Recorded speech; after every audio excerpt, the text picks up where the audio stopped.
Mofelola, good evening.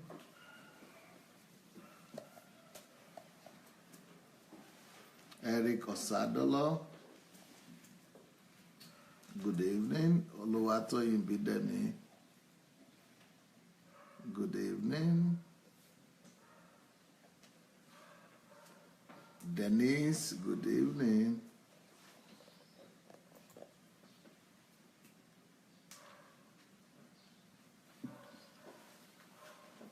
Adeleke Patty, good evening. Rochelle White, good evening.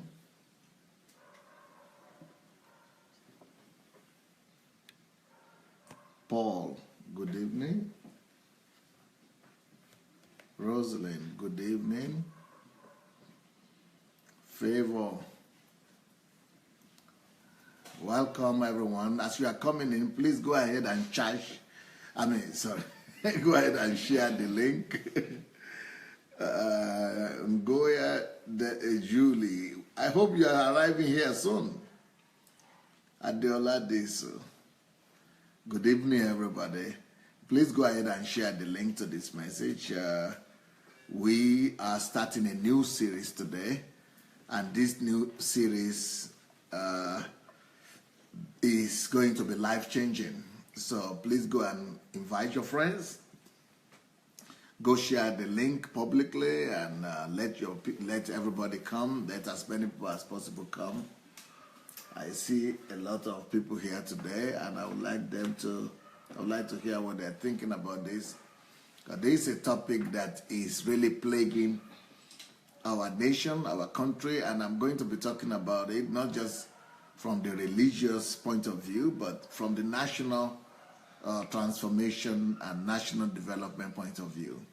So I'm going to be talking about this topic, and we are going to be touching on all aspects of it. So the topic of this week that we are going to be looking at this week is called the plague of silence.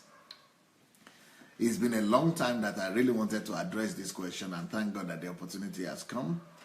The plague of silence.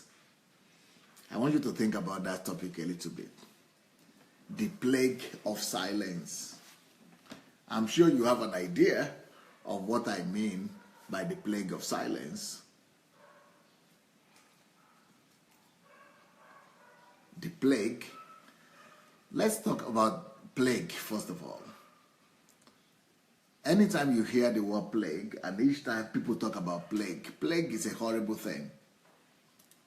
Talking about plague, I think many people would never like to talk about plagues. Because when you talk about plague, I think for people like us who are Christians, the first thing we'll remember is the plague of Israel, the plague that God brought on the 10 plagues. Is it 10 or 12? 10? 10 plagues that God brought upon the children of Egypt in Egypt, just to let the people of God go. So plagues are terrible stuff. Another thing that people might think about when they're thinking about plague is the Black Death plague that plagued Europe and that brought about a lot of death and a lot of destruction. So talking about plague is synonymous to destruction. As a matter of fact, I'm going to go into the dictionary right now so that we will see the dictionary meaning for the word plague. And so that we'll have a better understanding of why people are mostly afraid of that word. So what is a plague? A plague is a contagious bacterial disease characterized by fever and delirium. That is one aspect, one meaning of plague.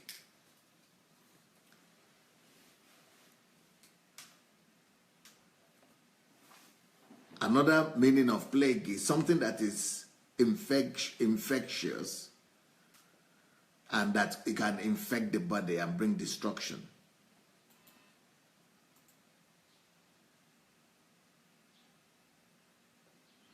Another meaning of plague is something that is of a large number, that is widespread, causing damage. Something that is widely spread, causing damage. Something that is widely popular, widely spread, bringing about damage and destruction. So, another meaning of plague is something that causes continual trouble or distress. Something that causes continuous trouble or distress.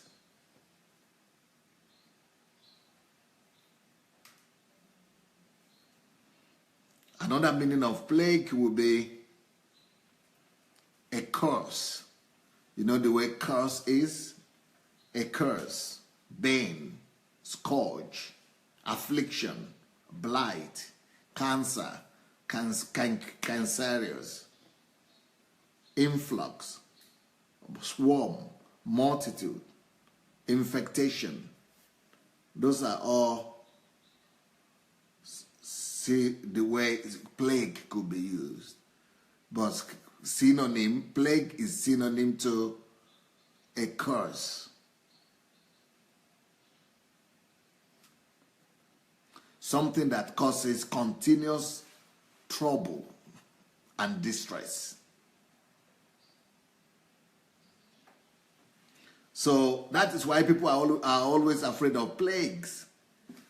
Plagues, the idea of a plague is not a good thing. People don't like to be under any kind of plague, because plague is synonymous to a curse.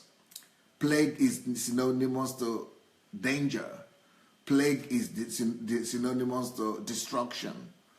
Plague is synonymous to devastation. Plague is synonymous to pain, catastrophe. So, what informs me to give this title to this topic, the plague of silence, is because there is a plague around and in the midst of us that we are not so much aware of. We have been living with this plague, and we have actually almost translated this plague to now mean virtue. This is a plague, and you see the definition of plague that I just gave to you: destruction, curse, something that is bringing devastation, pain, trouble, catastrophe.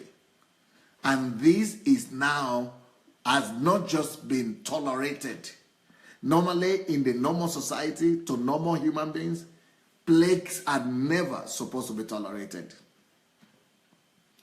Normally when a plague comes to any society, the whole society is mobilized to fight against the plague. Even when it's the plague of animals. You know, sometimes you could have the plague of caterpillar or mosquitoes, or when the plague of insects come to a farm, it brings a plague. So sometimes too many insects or caterpillar or infectious diseases like that could come and destroy a whole farm or plantation. That is a plague also.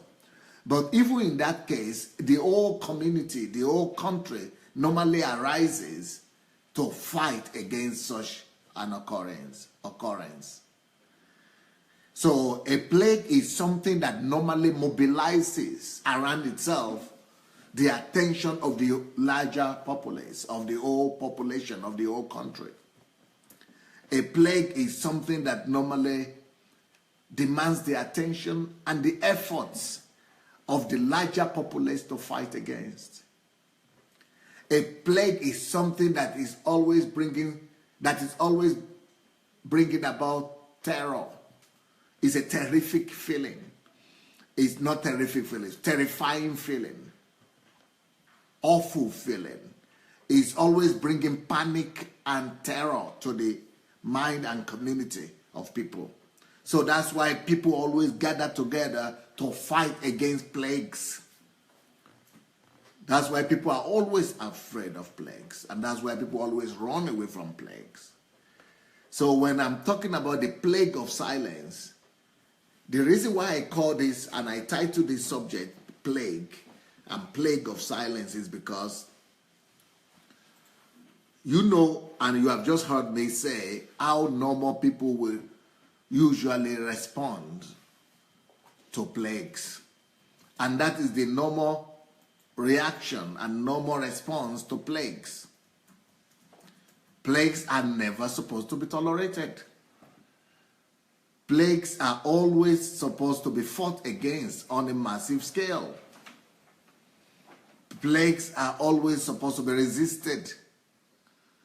Plagues are supposed to be hated. Plagues are supposed to be run away from.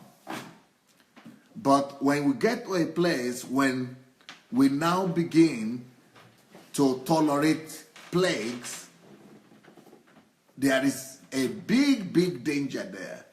It means we are exposing ourselves to danger. Plagues are not supposed to be tolerated. But then there is another danger to plagues. When there is a plague and people are not aware of it, that is very deadly. Because when there is a plague and people are not aware of it, then you have even a greater amount of devastation. You have a greater amount of destruction whenever there is a plague without awareness. So the very first way to combat a plague is to bring awareness. The very first effort and the very first step to fighting a plague is to bring about awareness.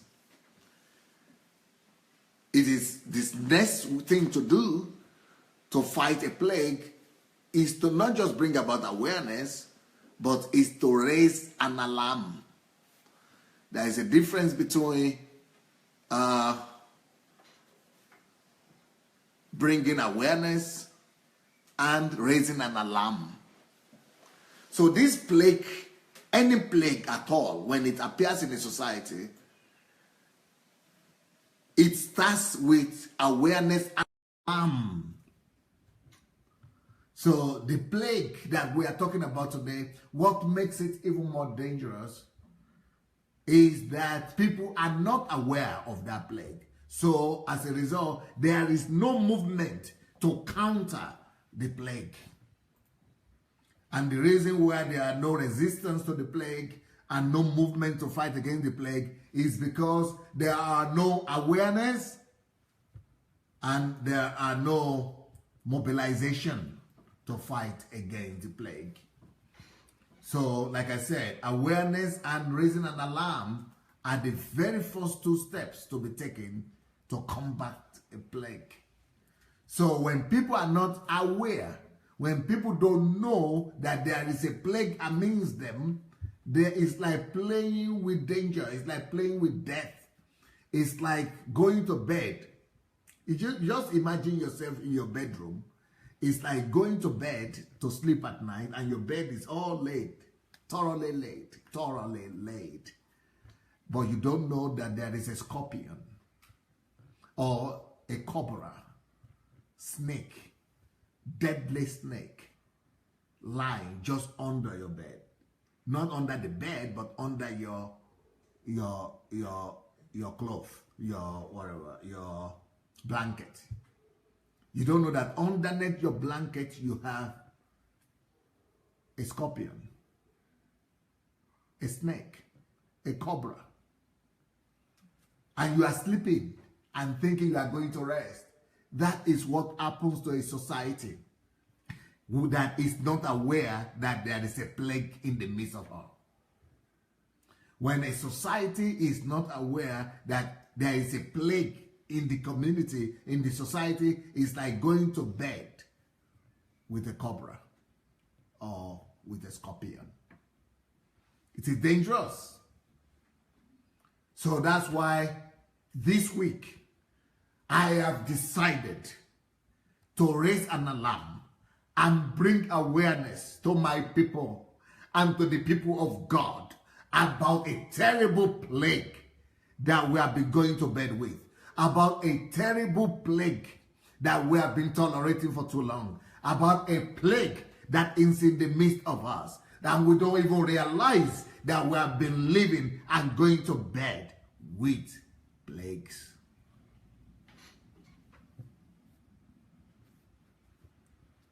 What is this plague, my dear? The plague that I'm talking about, and the plague of which we all must raise awareness, the plague of which we all must raise an alarm, is called the plague of silence. The plague of silence. The plague of silence. If you have not yet shared this message, allow me to call upon you to go ahead and look under your video and you'll see a share button there. Please go share the message to your friends because they will need this message. And this message might be pertaining to them. Listen very well, everyone. It is not what we know that destroys us, that kills us. It is what we don't know that kills us.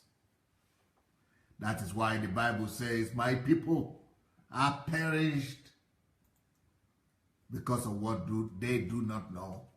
People perish because of what they do not know. My people perish for lack of knowledge. When you lack knowledge, it means you don't know. When you don't know, you open yourself to danger. People perish for lack of knowledge. It is what you don't know that kills you. It is what we don't know that destroys you. It is what we don't know that destroys us. It is what you don't know that kills you. A lot of people don't even know and have never ever considered the fact that silence is such a plague. A lot of people have never considered that silence is a plague. A lot of people don't know that silence is as dangerous as the plague of scorpion. It is as dangerous as the poison of a cobra. Silence is as dangerous as the plague of cholera. It's as dangerous as the plague of malaria. It's as dangerous as any of those physical plagues that we are all terrified about. But because of our tolerance towards silence, and because of the culture that has been propagated in the church, that has been the culture that has embraced silence, culture that has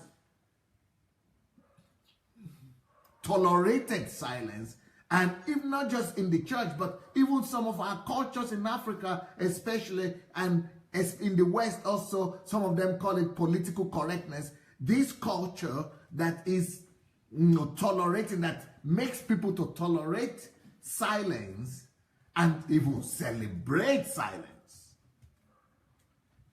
makes it even more dangerous. So because of this culture of tolerance to silence, we don't seem to immediately notice its devastating effect. But there is a popular saying by Edmund Burke that reveals to us in colors and in its totality why silence is as a dangerous plague as any of the plagues that I've mentioned here tonight, if not more dangerous. The words of Edmund Burke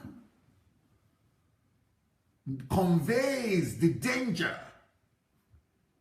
of silence like no other words.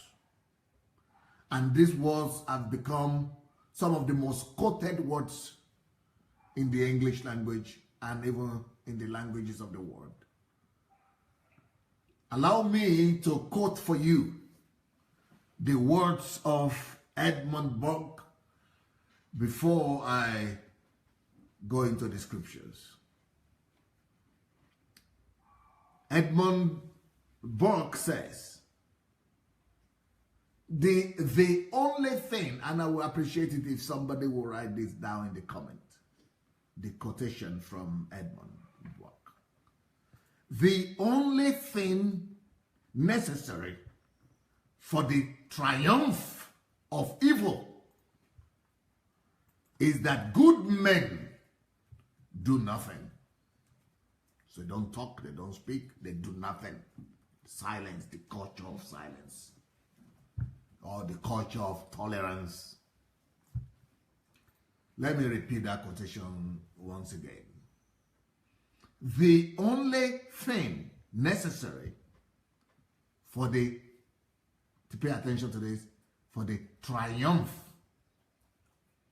the victory, the spread of evil. Evil. What is evil? Evil is everything deadly. Evil is everything bad. Evil is everything negative. Evil is everything destructive. In fact, evil is more deadly than a plague. Because a plague is just one form of evil. Why? Silence and indifference, tolerance multiplies, exaggerates, magnifies evil in all its totality.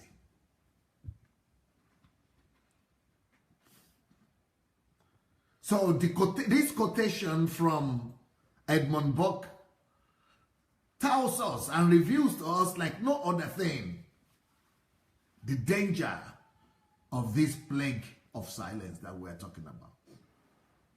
So let's repeat that again and let's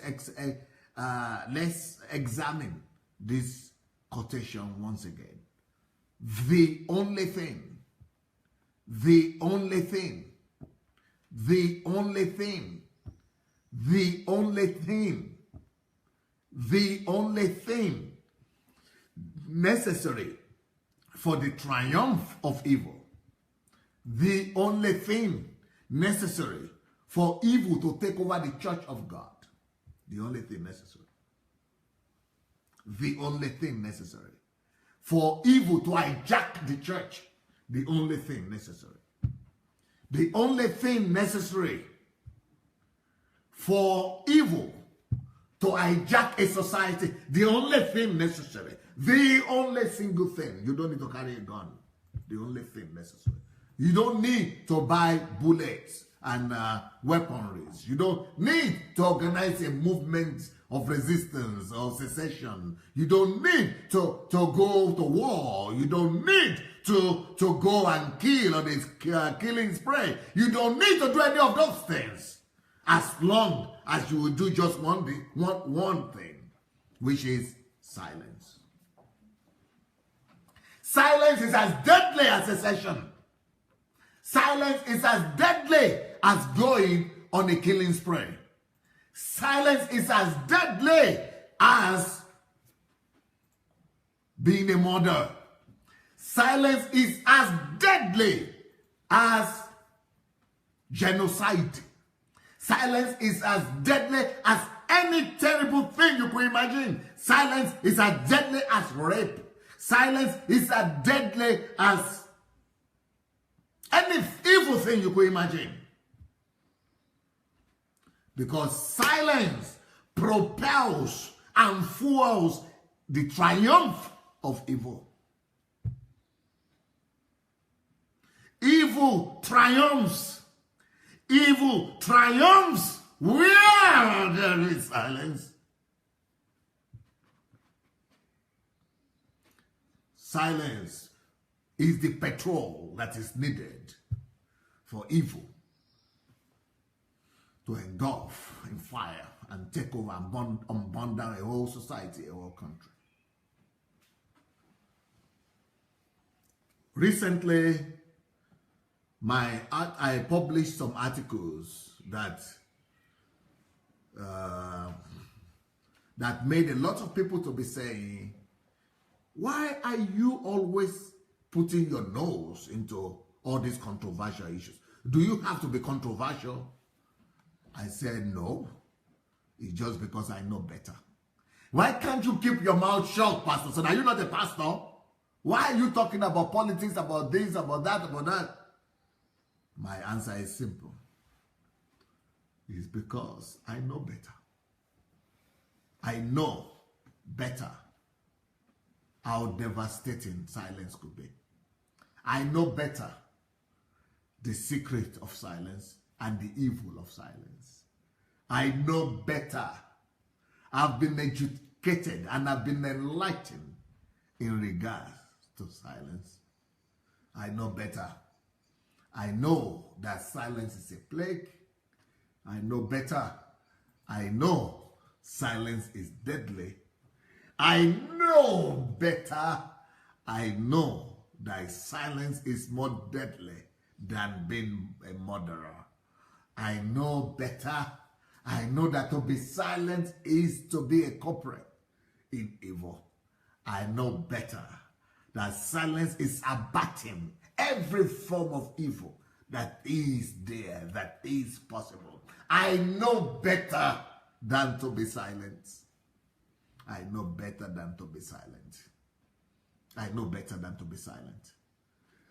And as many of you as are watching me today, oh, I am sorry to disappoint you. I'm sorry to break your heart. I'm sorry to let you down. But I'm going to tell you some truth today about yourself that you will not even imagine and you will not even be able to, accept as the truth. And you will not think that this is about you. But I want to tell you these things about yourself just for you to know that you might not be as holy after all as you thought you were. You might not be as good a person after all as you thought that you are. You might not have been as such a pious and dignified fellow as you thought that you've been. Because if you have been silent about any evil in your society, if you have been silent where you were supposed to speak out, you are as evil as those people that committed those abomination and those evil. You have abated evil every time you have kept quiet. You have abated evil each time you have kept your mouth shut to defend your own dignity and your name. You have abated evil. You have supported evil. You have promoted evil. You have been a participant in evil. Each time you refuse to stand for the truth and to raise your voice for righteousness. Silence is as much evil as any evil can be. Silence is as much evil as any evil can be. Silence is as much evil as any evil can be. So when I began to write my articles about the Nigerian political scenario, people are thinking that I'm not thinking about my reputation. Why should you write about the election? This was 2015. Why will you put your nose into that? Why will you put your reputation? You are so well respected. People know you. You are so much respected. Why will you raise such a country? Why will you put your nose in politics? Because I know better. I know better. I will rather raise my voice for righteousness than to be a culprit through my silence, culprit to evils that are taking place in my society, in my nation, just because I want to preserve my reputation, protect my reputation. To keep quiet is to avert evil. To keep quiet is to be a culprit in every evil that is happening, that you have seen and that you have been a witness to. So I know better. Is that why you've been writing about politics? Yes, sir. Just because I know better. There is another debate that's going on in my country right now. It's called the Biafra debate. I believe it's my conviction that one of the reasons why Biafra is spreading like wildfire in our country is because of the silence of the best sons and daughters of Igbo land. That silence has promoted Biafra and has empowered the less informed men of that nation, of that part of the country. So each time the best men in a land keep quiet about a matter that pertains to the destiny of the land, they subject themselves to the rulership and domination of the worst men of the land. Each time the good men decide to keep quiet, to protect their reputations, each time the good men are more concerned about their name and their integrity than they are more concerned about the general good of their people and of the kingdom of God. The truth is that they are as evil as the people who are penetrating those evil. They are not so good after all.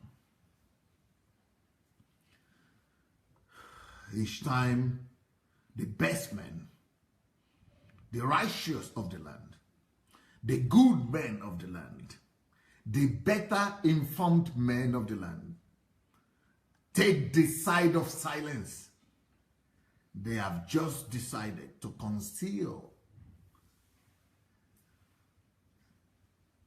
a snake,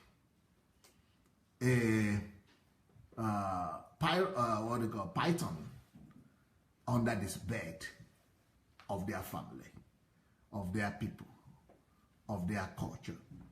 Each time the best men of the land decide to stand on the side of silence instead of raising up their voice for righteousness, they have just decided to commit the greatest evil ever imaginable. And that evil is the evil of silence. When the best men, when the best people of any society, of any group of people decide to keep quiet, they commit the sin of abetting evil, of becoming culprits in the evil that is taking place in the land. So this is a plague that a lot of people are falling into. A lot of people are being infected by this plague, and it's called the plague of silence.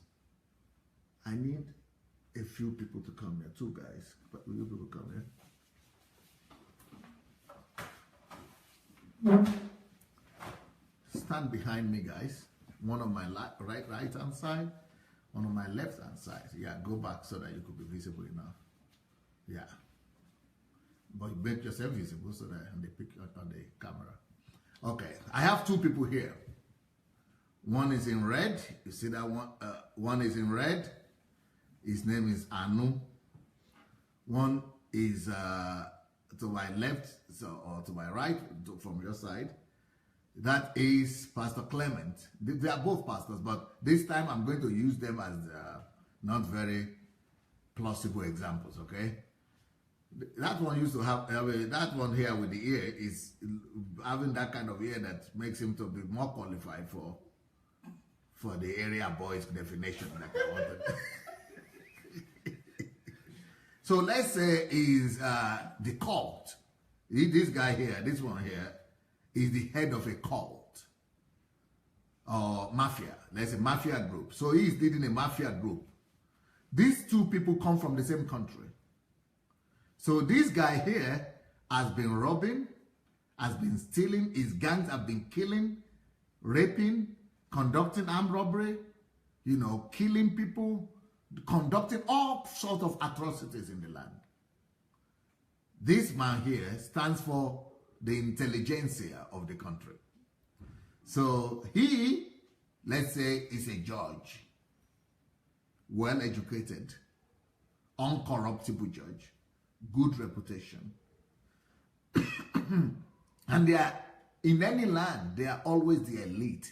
So he stands for the elite. The elite that, you know, that are educated, that are living their own good life. Everything is okay for them. They have their own fence around their house. They have their own job. They go to work. But they know these people, the area boys guys, and the evil guys, the people behind all the evil in the land. But because of their reputation, people like him who stand for, they are the Christians, they are the pastors, they are the bishops, they are the GOs. They are too holy to interfere with what these other unholy people are doing. So these people think they have an excuse. People like him, who is a pastor or a judge or a lawyer or a doctor, they think they have an excuse because we are not the ones perpetrating all the evil.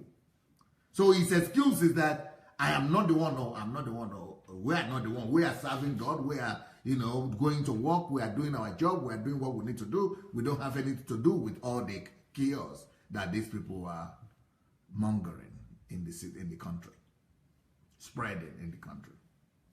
But listen closer to this principle. There is a principle here. And the principle is that these are the best men. So the red, they are the best men of the land, the elite of the land, the authority of the land. Each time, the best men of the land, each time, the better informed part of the society decide to keep quiet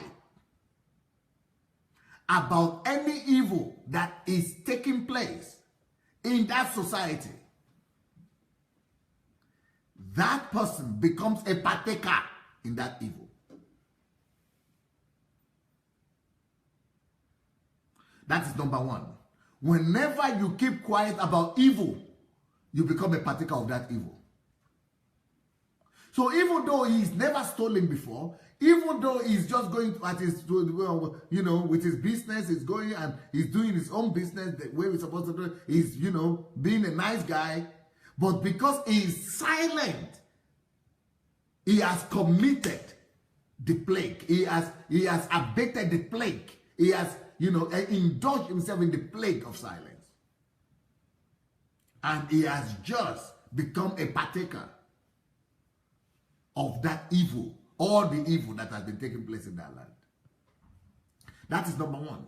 Number two, each time the better men of the land, the righteous men of the land, the men of integrity in the land, each time they are the pastors, the bishops, the lawyers, the businessmen, the holy, the family guys, the pure guys, each time they become silent about the evil that is taking place in the land, and they don't step out, they don't speak out, and they don't go to take up the place of responsibility, what happens is that they subjugate. He, who is the better man of the land, has just subjugated or has just given up the place of leadership, the place of responsibility that he is supposed to have taken by speaking out. He has just subjugated it to the lesser men of the land, to the worst men of the land. When the best men of any society decide to keep quiet, they subjugate themselves to the domination of the worst men. So now, Clement, I want you to go and demonstrate that for me.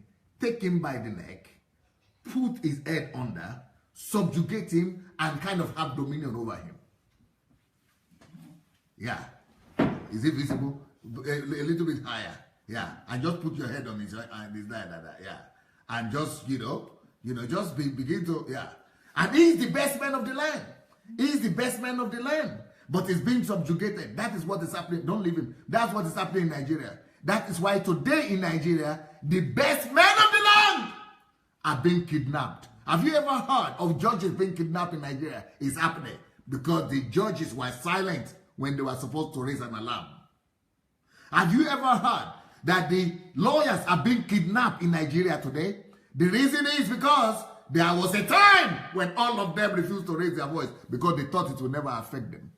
Have you ever heard that politicians now and their wives and their children are now being kidnapped and are now being terrorized in the land? The reason is because he was silent. People like him and people who are the better people in the society, the best people of the land, including that judge, including that politician, including that journalist, including that pastor. Even pastors are being kidnapped and are being killed. Why? Because the better citizens of the land, each time the better men, the better people of the land refuse to raise their voice, each time they commit the sin of silence, each time they subject themselves to the plague of silence, they have just subjugated their position. They have just subjugated themselves to the rulership of the worst men of the land.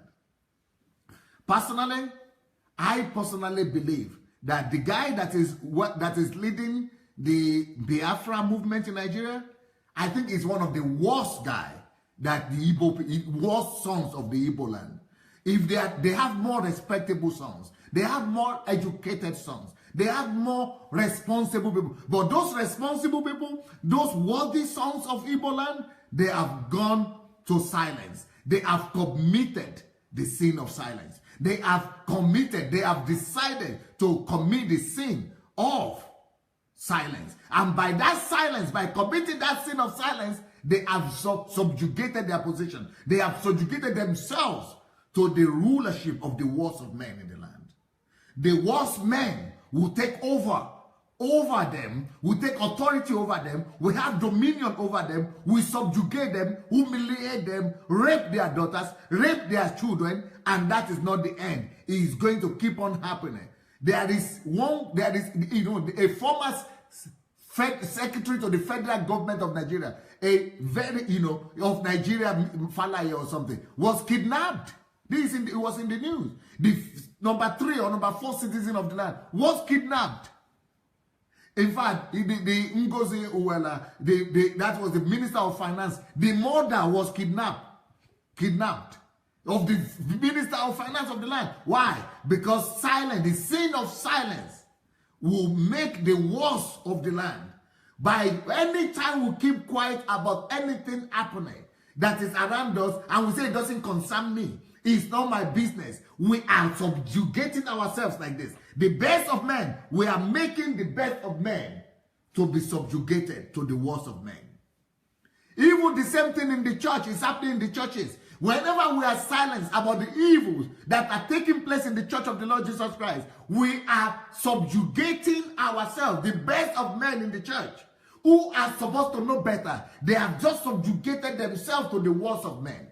Every time we are talking about pastors who make people to eat grass, the pastors who make people to drink petrol, the pastors who go and make people to give offering, prophet offering or faith offering, or just abuse people and their money tithes and things, and pastors who are doing corruption, who build universities and schools and they don't let everybody else, their members cannot go there. All kind of evil and atrocities going on in the church. It is only possible because the best of men in the church, the fathers, the leaders, have decided to keep quiet.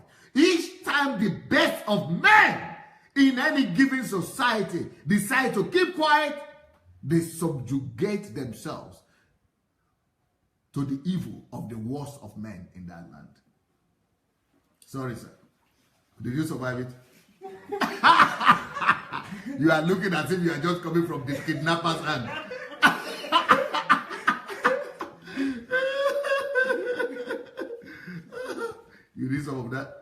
It could help. It could help. Thank you, sir. Thank you, sir. No, that one alone will not be enough. You have to take plenty. Yeah. Don't be modest. Don't be modest. Good,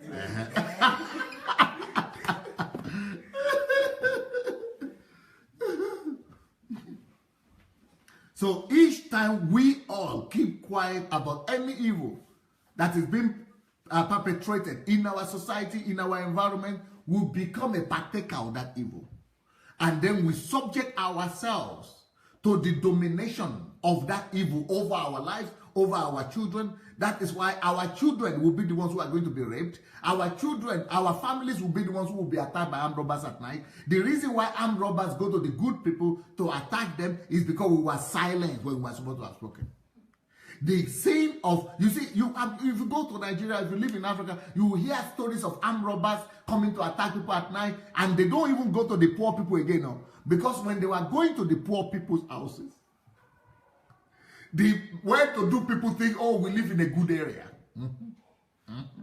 We live in a good area. Our area is secure, so we don't have anything to worry about. Oh, our area is good. No, they will not touch us. Each time we are silent in the face of evil, when we see evil taking place and we decide to be silent like that, we subject ourselves. We submit ourselves to the dominion of the worst men in the society. They will take over. They will get to us. We think the thing will never touch us. It will touch us. It will come to later on torment us. And that's why there was another evil in my country, Nigeria, recently. They call it MMM. And people are saying, Pastor, what is your business? Why is it you are putting your nose in every little thing? Everything. The Biafra came, you are the one writing article. You know, but Buhari came, you are the one writing article. MMM now came, you are the one again writing article. What is your problem? What is your headache? It is because I know better. The only thing necessary for the triumph of evil is that good men do nothing. They only need to keep quiet. They don't need to, people will say, no, I don't want to interfere so that the problem will not come over to my head. That you have, by saying that, you have just submitted yourself to that. In fact, you have just made that problem your Lord. Because anything that we refuse to resist, we tolerate. And anything we tolerate will later on have dominion over us. That's why we should never sit down and tolerate evil. Because we think that when we tolerate evil, that then evil will not touch us. Aha! You are playing with snake, with evil. If you will not touch it, we not touch it. Hey, you think you understand common sense? Evil doesn't understand common sense like that, though. That I will not touch it, so it will not come to my... Evil will see that as weakness. Evil will even see that as giving up and say, oh, we are capitalized, so come and we capitulate, we just come capitulate us, come and take over us. Because each time you are running away from expressing your views concerning evil, each time you are running away from resisting evil, any evil you refuse to resist, you submit to it. Because anything that you tolerate takes you over. So all those tolerance that we are having in the church, you know what people say in the church these days? We are praying. We see, we're praying. Only God. Only God. We are praying about it. Only God. We are praying. We are praying. And God is saying that is why the whole foundations of the earth is shaking. Because you are sitting down there praying. He said, but I have put you are the princes, you are the gods, you are the princes that are supposed to bring order to the earth. You are the ones that are supposed to rule here. You are the ones that are supposed to bring, order here, stability to the earth. And you said, we are waiting, we are praying. God must do something. God will do something. God will do something. We believe God. We believe we are praying. We are believing God. So you are quiet and say we are believing God. When God is waiting for you We are folding our hands when God is waiting for you to be his representative, to be the representative of his kingdom, to bring his righteousness, to bring his holiness, to bring his order, to bring his justice. God is waiting. And while God is waiting, we are also waiting. We say, we are praying, we believe in God. That is exactly what Satan needs for evil to triumph. That's exactly what Satan needs for evil to triumph. That is exactly what Satan needs for evil to triumph. So what do you think? Why is it that God, Jesus, when he noticed that they were turning the house of God, the temple of God, into the market of merchandise, or whatever, the den of thieves, right? When he noticed that they were turning to the den of thieves, and they were merchandising the house of God, why didn't you say, well, it's not my business, you know, I'm a pastor, so I'm not even, and you know, he is not even, he's not a priest in that church, you know, he was not even recognized by the priests and the Sadducees, who are the chief of the church. He didn't say, it's not my business now, and let them put me as the pastor, then I will make order. And let them put me now. I'm not the pastor. They don't even recognize myself. Is it not the same Pharisees? Let them go and deal with the problem themselves now. Jesus is not an irresponsible God. He is so highly responsible that he will go and put his nose in something that doesn't even pertain to him at all. Because he went there and interfered in an atmosphere, in a territory that doesn't even belong to him. Because it belonged to his Father. That is why anybody telling me that, pastor, but face your business now. If you are called to be a pastor, why are you putting your nose in MMM? Why are you putting your nose in politics? Why are you putting your nose in all these things? The reason is because Jesus put his nose in all those things. Jesus put his nose in all those things, okay? I'm just trying to copy my Lord, okay? Okay? He put his nose in all those things. He was not serving that church. He was not even a minister in that church. He was not recognized. But he knows that the earth is the Lord. The earth is the Lord's and the fullness thereof. As long as the earth is the Lord's, I will put my nose everywhere. Because the earth, it belongs to my Father. And as long as the work of my Father, the name of my Father is being discredited, as long as the work of my Father is being destroyed, any part of the earth, in any part of the world, it pertains to me. It concerns me. And I'm going there to bring the order of God. And that's what Jesus did. He went ahead and brought the order of God into that temple. He chased away. He was not silent. He couldn't be silent. Why? Because Jesus knows this principle. That the only thing that is needed for evil to reign is for him to be quiet. Jesus will not be deceived by that deception. Jesus will not be deceived by that self-protective mentality. That, okay, you know, a lot of Igbo friends of mine that I know, that I say, why are you not right? Why is it that I'm the one writing about Biafra? You are one of them. You be the one to go and write. They say, Pastor, our people, I don't want them to begin to attack me now. They will begin to attack you, and you are going to be the one to blame. They don't know that the worst of those men, they are going to be the ones to rule over them and their children if they don't keep quiet. That is what happens. Why is it that I'm the one raising alarm about the MMM? I spoke to my pastor friends in Nigeria. I said, this MMM is dangerous. We have suffered from it. Let us all raise our voices. All the pastors say, well, we don't say anything really negative about it. If it is not the will of God, the Bible says if the enterprise is from God, it will stand. If it is not from God, the wisdom of somebody in the Act of the Apostle, what's his name? The wisdom of, Agapos or something. No, not Agapos, what's his name? That if it is the wisdom, if it is the enterprise is from God, it will stand. And what? Is it Council of Ahithophel? Yeah, Ahithophel is the Old Testament. Yeah, he said it is if it is the is it Agabus? Agabus, okay. Agabus said if it is from God, it will stand. If it's not from God, it will by itself just go. I said, okay, that's Agabus something. But I will tell you that the position, if Jesus has talked like that it is from God, it will stand. Why is Jesus didn't say if that thing is from God?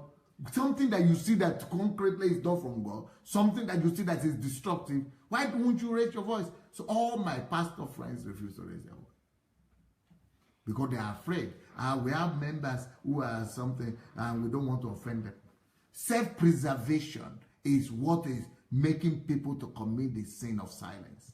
Self-preservation is what is making people to spread, to become participants in spreading this plague of silence. Everybody is only concerned about their own skin, about their own self-preservation, not about what God is concerned about. But you see Jesus' mindset? Jesus knows that this concerns God. This is about the house of my Father. This concerns the heart of God. This belongs to God. God is supposed to be glorified here. And if it concerns God, it concerns me. And Jesus understood that if he were to keep quiet, then evil will prevail. The same thing during the time of Buhari. Up till now, people are still writing me, look at the Buhari that you brought. It is because of you that we have this problem that we're having right now. I said, thank God that I brought Buhari. I'm never ashamed of it, and I will never be ashamed of it. I'm going to be proud of it forever, till I die. Because if it had been this other person that was there before, there wouldn't have a country now. We wouldn't have any country by now. Because, you know, but it was the time to speak, and I'm very proud that I raised my voice together with millions of other Nigerians that raised their voice for what was right. We needed a change in Nigeria, and it is the same thing today. Everywhere, every day, all of us will meet with situations. These are just the big things, all right? But all of us, maybe you don't need to speak about the big things like this, but all of us, we have opportunity to speak about one thing or the other. You have to raise up our voices. Of course, do your thorough work before you begin to speak out. Do your thorough work. Do your own work. And don't be reactionary. Don't begin to speak out with the pastor, like the pastor who went and said, kill them, to cut their throats. And don't be reactionary like that. That is not wise. That is not being wise. That is not behaving like Christ. That is not behaving, by righteousness. That is creating more problems for himself and for other people. So don't begin to incite people and begin to spread hatred and be telling people to kill other people and be telling them to fall down and die and the fire upon them. No, that's not the kind of reaction we're talking about. The reaction, our battle is not against flesh and blood. So we don't fight flesh and blood. We fight against principalities and powers and evil forces in the heavenly places. So those are the things we are fighting. So you have to use wisdom. With people, you have to bring illumination. With people, you have to bring understanding. Do your research, bring understanding, and then talk, sense into them. Because the Bible says that you shall know the truth and the truth shall set you free. So that is what people need. That is the kind of intervention we need. Let's use truth to bring sanity. Let's use truth to bring righteousness. Let's use truth. Let's speak out. So that's why the Bible says it is through the foolishness of the gospel that that the power of God and the wisdom of God has been demonstrated. So it's just by speaking. See, during the time of the election, I said, can't you see that the country is going down? Oh, they were telling me of all kind of, Muslims are coming to take over and all those kind of things. I said, you are buying to those lies? But today, as Christians, people are now writing me again, Pastor, what is your business? Why are you causing controversy? Okay, God has helped you. He has raised you up. Now you have come in against tithe and offering. I said, because I see the abuse in tithe and offering. I see the abuse of how evil men, how the worst men are ministers, how the worst of men in Christianity, how the worst of men in pastoral ministry, in ministry, are now taking over and abusing the tithe and offering and abusing giving and everything. They are abusing it. And all the fathers are quiet. And all the best people in Christianity are just silent, as if that is the way it's supposed to be. That's why it's getting worse and worse.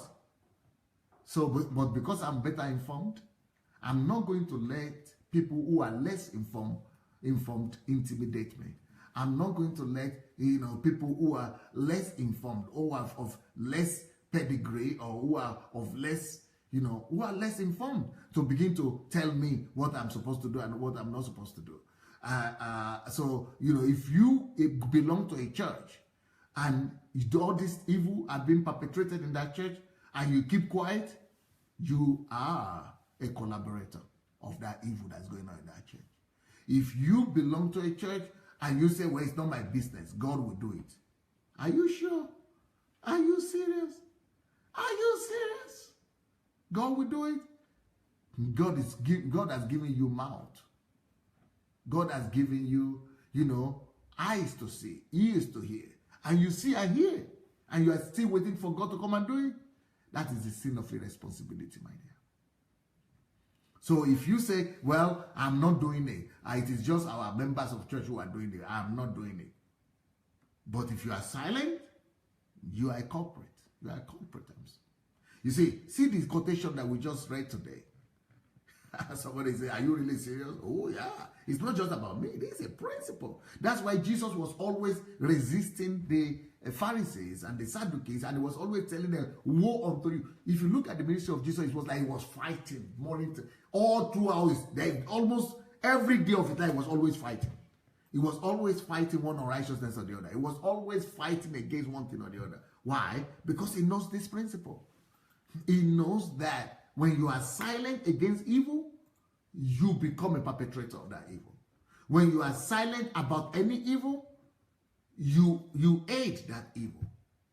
And, like I said, like Edmund Burke said, the quotation that I've just, put on today, the only thing necessary for the triumph, can you imagine triumph? Triumph of evil. Is there any triumph of evil in our society today?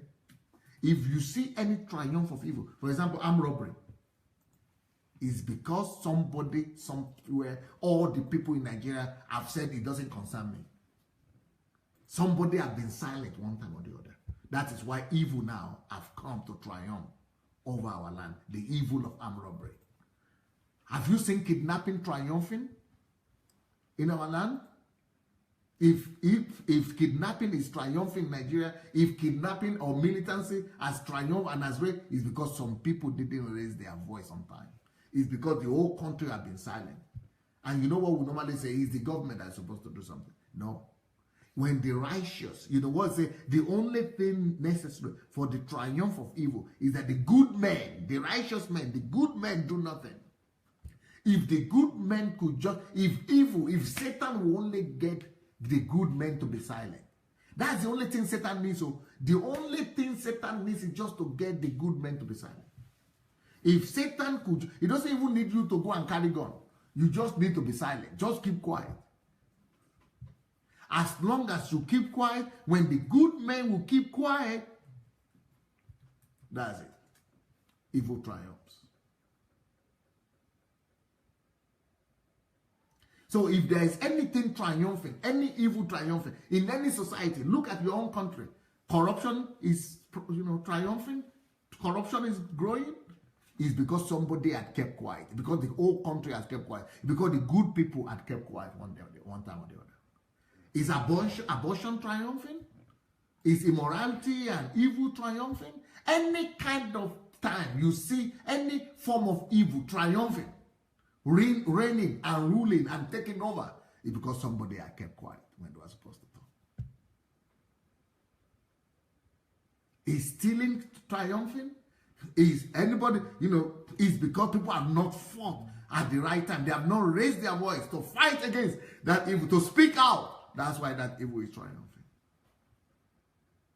Any kind of evil, either in the church or outside of the church, the only thing that is needed for evil to triumph is for the people who know better, is for the people who are the good men to keep quiet. The silence of the better men, of the good men of the land, is the one that causes the multiplication of evil in any land. But even worse than that, what those good men don't know is that the thing they are trying to save their skin, they are trying to save their name. But at the end of the day, what it will lead to is that they have, through their silence, subjected themselves to the domination of that evil. So the worst men of the land will now have dominion over them. The worst men of the land will now rule over them. The worst men of the land, they have just voluntarily submitted themselves to the dominion and rulership of the worst men in the land. When the good men of the land keep quiet, when the good men of the land refuse to resist evil, the evil men, the worst men of the land, rule over them and have dominion over them. Anything you tolerate will have dominion over you sooner or later. That's why you must never be silent about any form of evil, either within the church or outside of the church. Well, it's like BioY is charged. Are you the one who wants to be the first one to speak? Or you like the men to speak? Okay.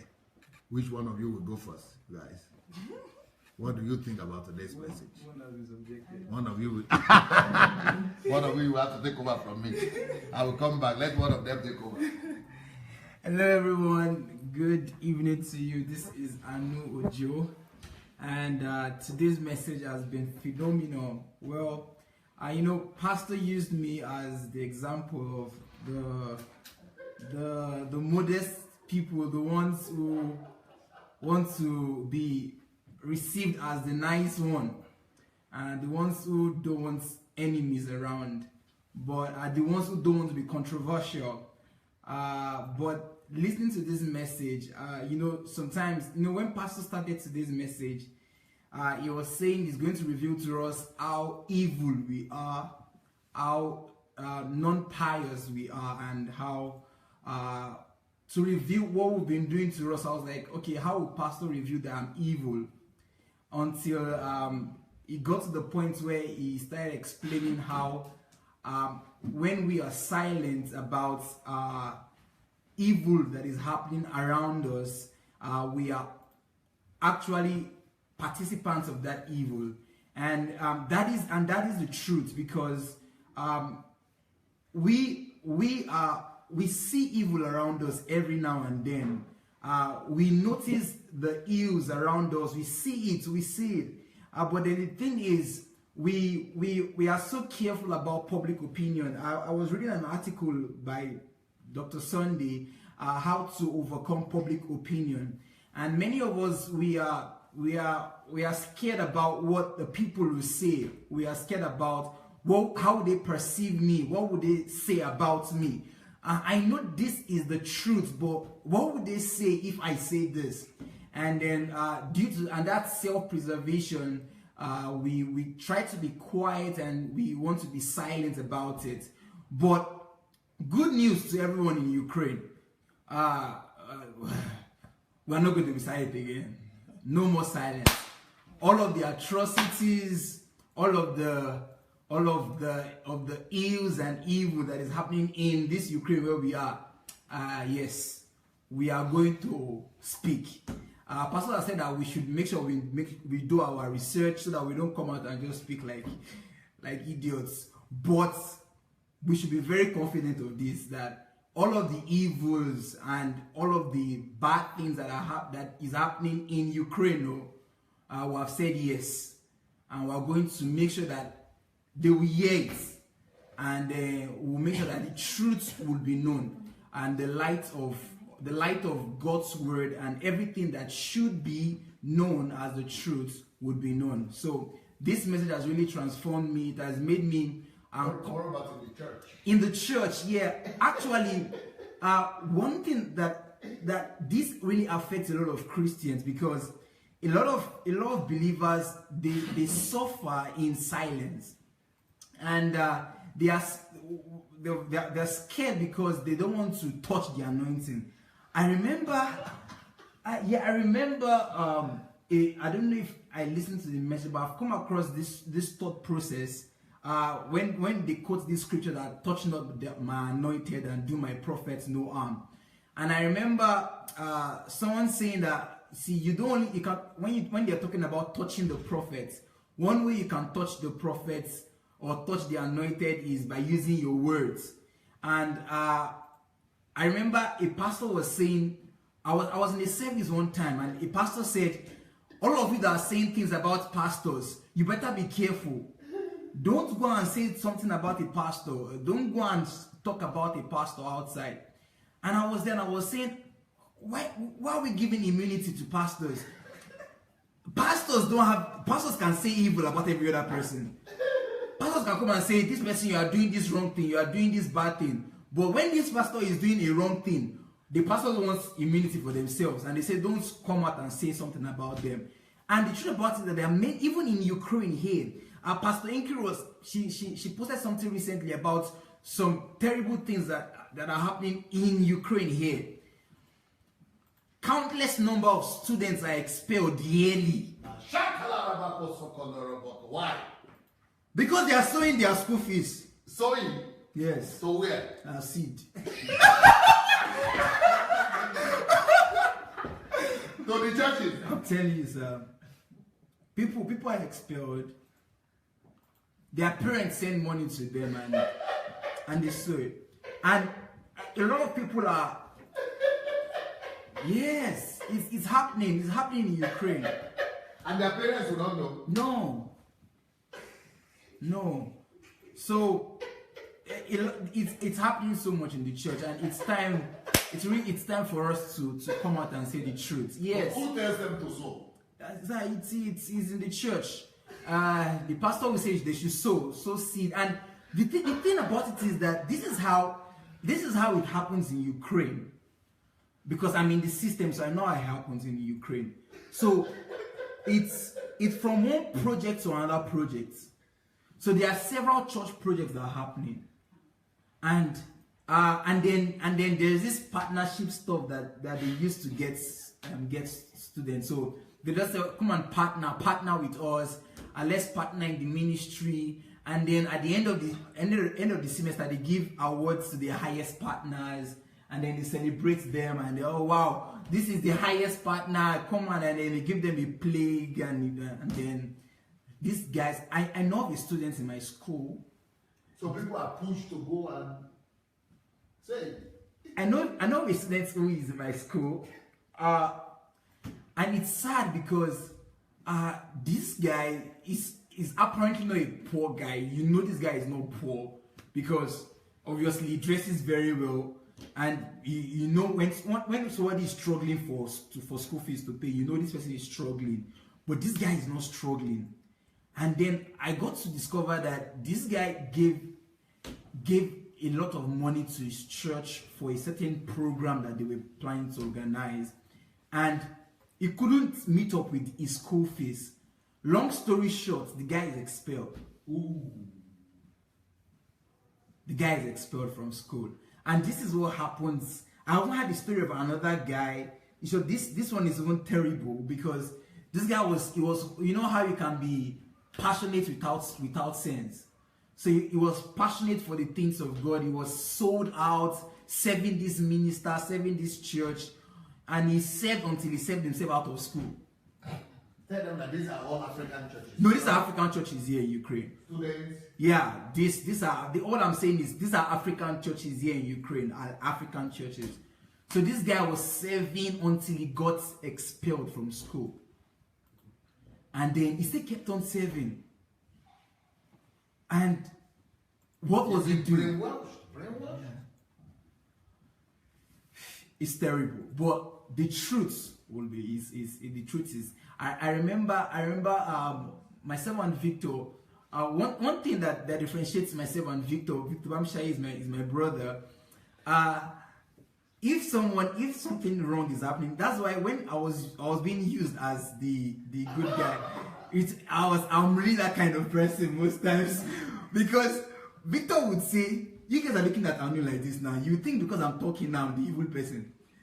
The same thing I'm saying is what Anu is saying inside of him, but he's not just saying it outside, because Victor is the one that will say it, but I'm the one that will like, Victor, come on, let's not disturb ourselves, let's just keep quiet and let's.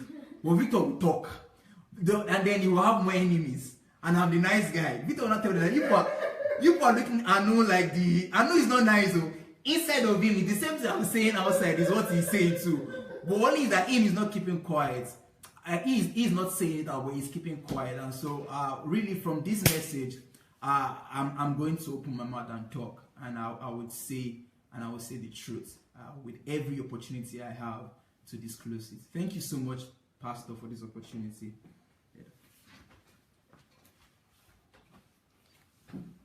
Hello, good evening, everyone. Once again, my name is Clement. The plague of silence.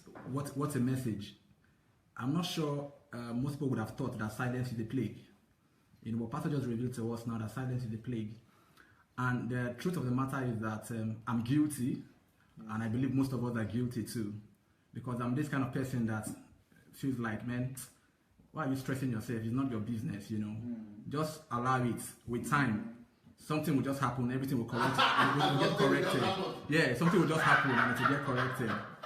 You know, but I repent today, you know. From now henceforth, I want to go back. Anywhere I see evil, I will speak against it. I'll do the necessary researches I need to do, and then if I can't speak out, I will write. You know, because most times some people cannot speak, you know, but they can write. And the reason why most people cannot speak is because of the fear of public opinion. And then it's easier for some other people to write. But the bottom line is whether you can speak or you can write, anywhere you see evil, speak against it, speak the truth. Because Pastor just told us that silence is the petrol that is needed to burn down a whole country. You know, it means that we've been burning down cities and countries. We've been allowing evil to triumph just because we feel it's not our business, or we feel it's not important. You know, we are just indifferent to a lot of things that are happening.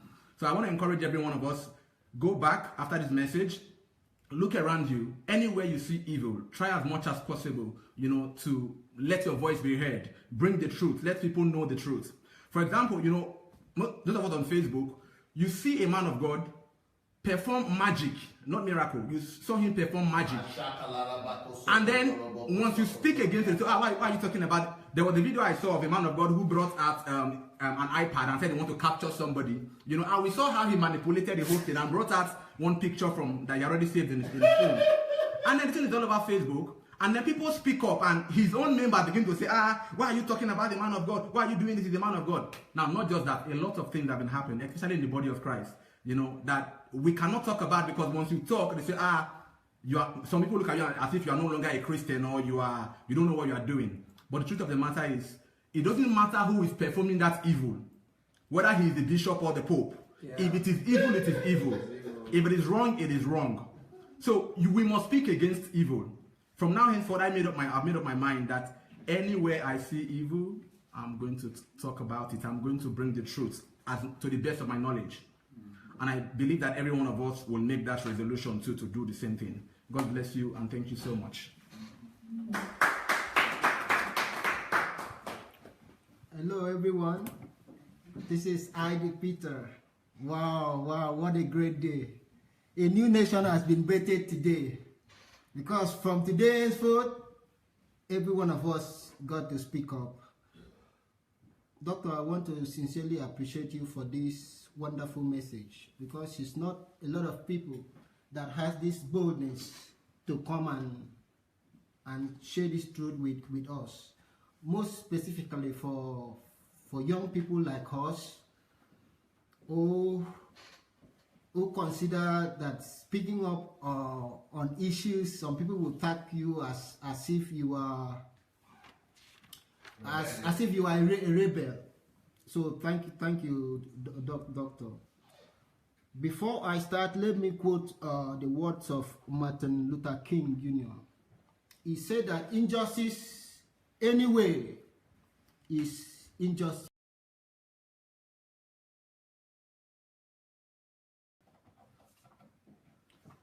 Thank God we reconnect again. Sorry everyone, it was in internet. Let me continue the quote. He said, injustice anyway is injustice everywhere.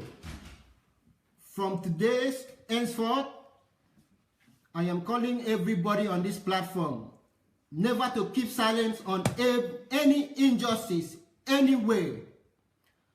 I am calling everyone not to keep silence over injustice in the church perpetrated by pastors. I am calling everyone not to keep silence over any injustice of any kind, any form, any society in the church, in our country. Somebody just write, touch not by anointed. Every one of us has been anointed by God. You are anointed, so as I. Every one of us are anointed.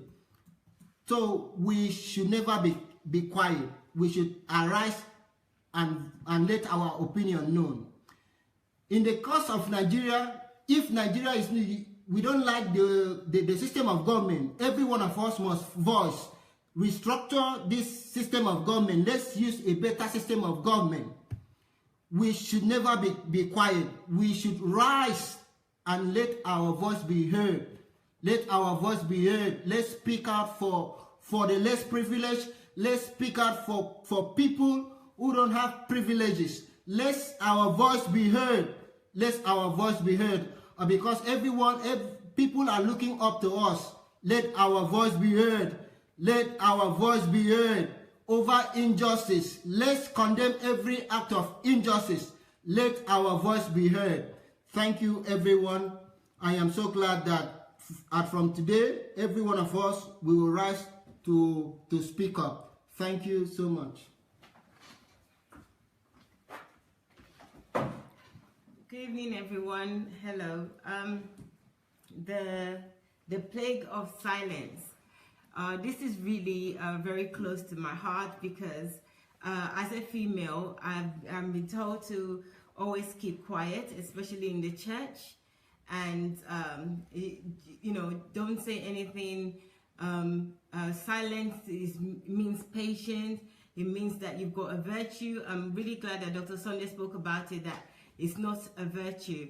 And this is just a plea really to everyone, and especially to female. I don't know why I'm advocating for women lately. It's not just because I'm a female, because usually I think that everybody should stand up for themselves. But we have been plagued as female a lot in this area where we're not allowed to speak, or the sign that you're a good woman is when you're quiet. The signs that you're respectful, you're well brought up, is when you're quiet, you don't say anything. So I just want to urge the female out there to please to speak also, and not keep quiet because of what somebody might say, or because they might say you're not really modest, or you're not acting like a female, like a woman. So don't keep quiet when evil will prevail by your silence.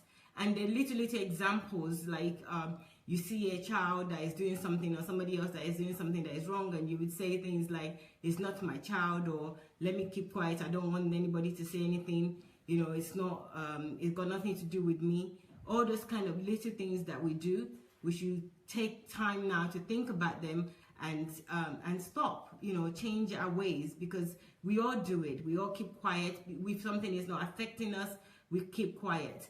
If we are the one, we can see the truth in something, we would say, well, I'm smart enough, and because I'm smart enough and nobody is going to do this to me, then I am not going to say anything. If they see it, that's their problem. If they don't see it, that's their problem. And what Dr. Sandey said is really about, if you don't say anything and you think that it's not affecting you individual directly, but it's going to affect your children, it's going to affect somebody that you love, your loved ones, because you failed to say anything. You made a decision to keep quiet because it's not affecting you at that point in time directly, but it will still come back to you one way or the other. So especially with children, be mindful that if you look after other people's children, somebody else will look after yours. Where you're saying, oh, on the streets, we all play bystanders. We see things that are happening, children being stabbed. I came from London, so I've seen, I've heard, and I've seen situations where people also will see things happening and they'll just run and they'll keep away. I don't want to say anything, and I know this is really prevalent in Nigeria as well. You see things happening, everybody goes, it's like, oh, don't let me touch it, because if I touch it, they might say that it's my fault, or they might say something. It's time we all work together. This is where we should unite and work together to not to keep quiet anymore. you know, because then we're corporate of evil if we continue to keep quiet. So our silence is actually the evil, not even those ones that are even doing the evil, but you keeping quiet is the evil. So please consider that and take action. And on saying that, you know we have a movement against deception in the church. This is a very good topic to help you to consider this movement and consider what this movement is going to do. You know, this is you not keeping quiet by saying the things that you see, by asking questions for the people that are perpetrating this, by objecting to things that is not right. So this is your opportunity to actually speak for the people that cannot speak. And even for those that can't speak, that refuse to speak, is your responsibility. Let's take this responsibility on ourselves to speak out against evil. So first of all, the movement, we have 2 pages up. One is a group page and one is a main fan page, or public page, you will call it. And they're both named as the movement is Movement Against Deception in the Church. So go on Facebook. If you are on Facebook already, don't need to go anywhere.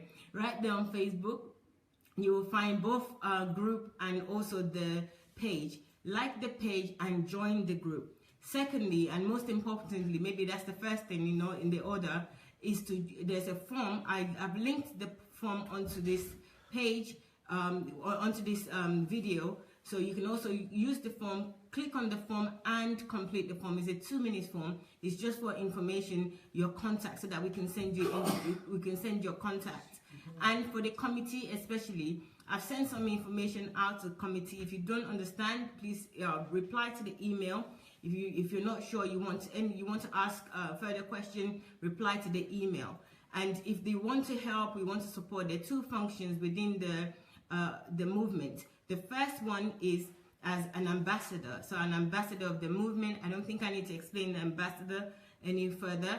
And the second one is committee. So as a committee member, you'll be involved in the strategizing and decision making of the movement. So those are the 2 functions. But you will find more information in the form. So please complete the form. There is a note on what each functions are. Have a look and complete the form. And also there's a meeting on Friday. So this Friday we're going to have a committee meeting. Anyone can join, but it's mostly for the committee, and it will be in the we will send you information. And in order for us to send you information, you must complete the form so that you can put your details, your email especially, so that we can send you the information. Thank you. And definitely I'm using this opportunity to again tell Mayowa that Mayowa, you need to get everybody that has already filled the form involved, so that they will help us. All of you that have filled the form, Mayowa will send you a letter so that you could help us invite all other people who have indicated interest but have not. We couldn't send from my own platform alone. We couldn't invite everybody. So we are going to send you maybe 50 names that you will need to help us invite. And send. You just need to send out my letter, the letter that Mayowa wrote. You just need to send to everybody else.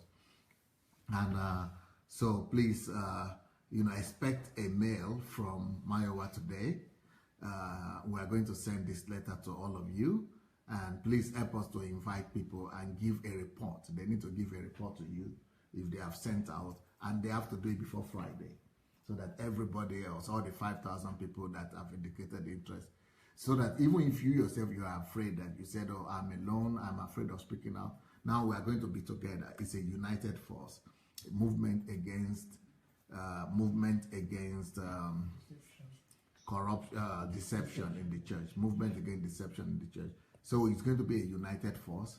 So we are going to do our best to get in touch with every one of you. Some people are giving their emails right here. But the form is right here now on this comment. So you could just follow this link, the link here, and go and fill it out. So go fill out if you want to join this movement against deception in the church.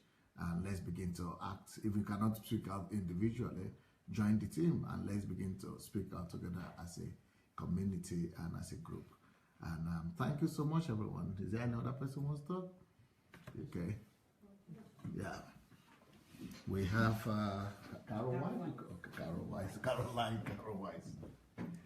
Hello everyone. So the only reason why I chose to speak today really is because yesterday I put up a video kind of on this topic, and I wanted to share an illustration that I shared in that video. And that was that there was actually a first officer on a plane. So the first officer is basically the assistant to the pilot. And the first officer is in charge of communicating with the watchtower. This first officer was told by the pilot, they're in an emergency. The fuel is running out. They need to land immediately. This pilot told this first officer 3 times to tell the watchtower that they needed to land immediately. And 3 times, the first officer talked around the issue, tried not to be direct, tried not to use the word emergency, trying to be polite because his culture told him to be polite. His culture told him to be subordinate. His culture told him to be quiet because you are lesser than the pilot. Also, his position in that plane was lower, so he didn't feel like he had the power. He didn't have the right to speak up. But he was the only person who could speak up. He was the only person who was able to communicate with the watchtower. But because he was trying to preserve himself, due to his culture, due to the way that he did things in his society, because he was more concerned about being impolite or being out of line, he risked the lives. In fact, he endangered the lives of hundreds of people, including himself and the pilot, because he didn't want to speak up and be direct about what the situation was. That plane crashed. Hundreds of lives were lost because somebody didn't want to speak up, because they were afraid of the consequences, of just some regular consequences of maybe the pilot getting annoyed. Who cares? Or maybe the watchtower gets annoyed. Who cares? You're saving someone's life. And it didn't occur to me until today that that was an unconscious evil. He maybe wasn't thinking about the 100 people. He was just thinking about himself. But that is an evil in itself. For you to only think about yourself, that you disregard the safety of someone, of several people that are attached to your authority. Whether or not you take authority, that's when someone's life is going to be saved. You have to take authority. And that's what that story taught me, was that it's not, I can't just be passive and say, oh, well, it's not harming me, or, oh, well, you know, it's not my own position. Maybe the pilot will say something, maybe someone in government, maybe the president, maybe the teacher, maybe my boss, maybe my parents. No, if you are the person who knows what is wrong, and you are the person who can do something about it, then you have more power. You have more power than the pilot. You have more power than the president. You have more power than the government. You have more power than your parents. You have more power than the boss. Why? Because you know more information than all of those people, and you have the power to save their lives. So that's what I have to say to you, or that's what I have to share with you, is this illustration. Think about saving those 100 people on that plane. If you see something wrong and no one's speaking up, then you are the most powerful person in that situation. It doesn't matter if you have a title. It doesn't matter if you have the badge. It doesn't matter if you have the experience. It doesn't matter if anybody anointed you. It doesn't matter if anybody appointed you, if anybody promoted you. You promoted yourself just by knowing that something is wrong. And you promoted yourself by speaking up. And so that's what I have to share with you, is that it doesn't matter where you are. If you can see it, you are already the most powerful person. So thank you. Thank you, Pastor. Beautiful. Some people are waiting for the bishop or for the senior pastor, the bishop, the senior bishop, the NGO or what, GO. So, you know, because they are the ones who are responsible. But really, the one who is having access to that information of the impending danger is the one who is most responsible, and is the one who has the power, because the knowledge is the power. The awareness is the power.